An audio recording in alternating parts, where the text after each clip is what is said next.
Ooh, so here we are, 6 episodes in now. I'm F Zappa 20, Game of Thrones, Season 6, Blood of My Blood was the title of the episode. Starts out with some wild flashbacks with Bran. They're right there in the woods where we left off last week.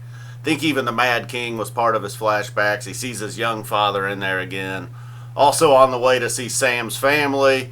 Marjorie and Tommen finally get to meet. So then we'll just go with Sam's family. When they get there, that meeting goes about as we expected. Sam gets to see his father, the baby, the girl's there.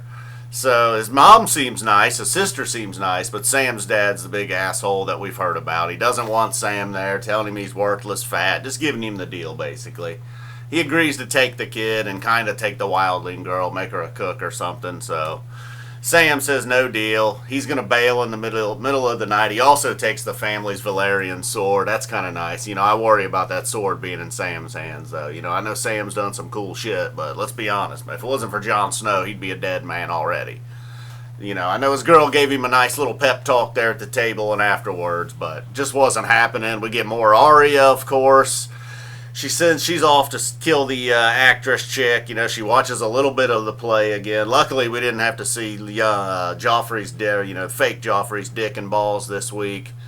And I think, as most people expected, Arya bailed out at the last minute. She couldn't kill the actress chick. She goes after. She gets Needle. Jack and Hagar gives his little assistant girl, the one that's been whooping Arya's ass all year, gives her the nod like, yep, go get her. I guess we can kill her. He doesn't seem happy to try to kill Arya, but we know Arya's got Needle. We know that girl's just got a wooden stick as far as we know. It would seem to me that Arya's going to stick Needle right in that bitch's gut at some point. So we'll see. We didn't get to see it that week. And then, I don't know, what was really confusing to me, Marjorie and Tommen, when they spoke, Marjorie seemed to be really forgiving and all this and that, and Tommen was confused.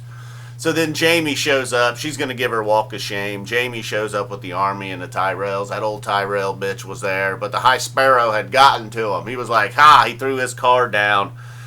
It still seems like something's a little fishy. But Tommen and Marjorie are like, nope, we're on board, man. The High Sparrow and the Crown are one and all. We're all together. Jaime doesn't seem happy. In fact, Jaime is then removed from the King's Guard. I don't know what's going on. I don't know if Tommen's just setting up a war or what's going on behind the scenes there.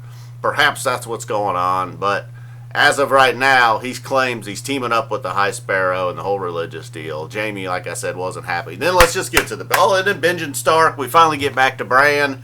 Benjen Stark was the guy that picked him up at the beginning. That was kind of cool. We find out, he was stabbed by a White Walker, left for dead, but then the children found him and they brought him back from, instead of turning into a White Walker, they hit him with the dragon glass and turned him back into a human. He looked somewhere in between. He looked a little pale, Looked a little bit like an albino Benjen Stark. But anyhow, he's there with Bran, so no, we don't have Hodor to drag him around, but luckily now we got Benjen with the horse. So Bran's got his wheels back, essentially. And then Daenerys. This was the best part. It shows her, I'm thinking, oh man, we only got a couple minutes. What's up? We're getting fucked out of the Khaleesi here. So she pauses in the action. She hears her dragon up ahead. My God, it was startling when we see that dragon. I was startled, man. I felt it in my heart and my stomach and my gut. I got little butterflies just from seeing the shadow. And then when Drogo lands with Khaleesi on his back, she pretty much gives the same exact speech that Khal Drogo did to get all the Dothraki all fired up. And they were fired up. I was fired up. Tell you what, man, I'd have jumped on board right then and there. I don't know if I'd have, you'd have no choice with that dragon. But my God, is that thing huge. It's got to be out. It's had to have outgrown the other two, right? The other two that were locked up. You know what Tyrion said about those. They can't keep them in captivity. They won't grow. So anyhow, that was it, man. Blood of my blood. Unbelievable. Yeah. Now I understand the title. All right, guys. Thanks for watching. Kind of flaming out here at the end. Woo! We'll see you next week. Hopefully you watch this week.